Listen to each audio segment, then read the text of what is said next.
5 more minutes without help and he could have been dead. Good evening, I'm Yunji Denise. Kenny Choi has the night off. That's what doctors told the man who survived a shark attack over the weekend. KITV4's Brenton Awa spoke with one of the Good Samaritans who helped to save that man's life, and he joins us now. Brenton. Hey Yunji, the two rescuers are a father and son from Kailua. They routinely kayak out around that area, but usually they go out a lot earlier in the day. Summer events on Saturday led to the two to the right place at the near perfect time to help save both lives.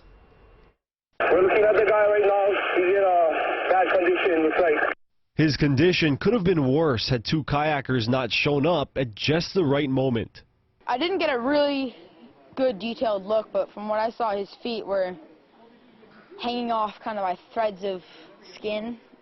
Charlie Liverton and his dad were paddling back from the Mokes when they heard someone yelling. Tony Lee, seen here in previously recorded video, had been swimming with his friend roughly 500 yards from shore when a shark bit his legs. We turned and headed over to him, and there was a huge trail of blood in the water, and that's when we knew it was real. Charlie says his dad pulled Lee onto his kayak and immediately put a tourniquet around both of his legs. At the same time, Charlie paddled over to Lee's friend to help him get out of the water.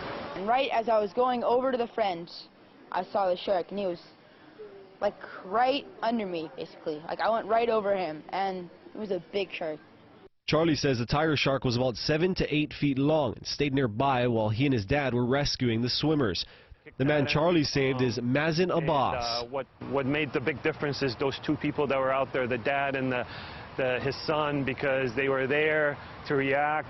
Abbas calls the Livertons heroes. Some of the rescue was captured in photos by Charlie's classmate from the Honolulu Waldorf School. That's Acacia Barnes, who just so happened to be there on the shore. Well, this normally doesn't happen in Kailua, and so I was really surprised and kind of shocked. Barnes's pictures show Charlie's dad on his way to getting Lee to Lanikai safely before paramedics rushed him to the hospital. And we're told the victim, Tony Lee, is still in the hospital recovering tonight after being operated on. Now, going back to all the events that lined up to make this rescue possible, Charlie told us 3 things happened to them that day. The first is some work around their house came up, pushing their scheduled morning paddle to later in the day. The second, Charlie's dad's kayak cracked while they were out near the Mokulua Islands. So instead of paddling their normal route outside the reef all the way back to Kailua, they chose to paddle straight into Lanikai, right by Lee's location.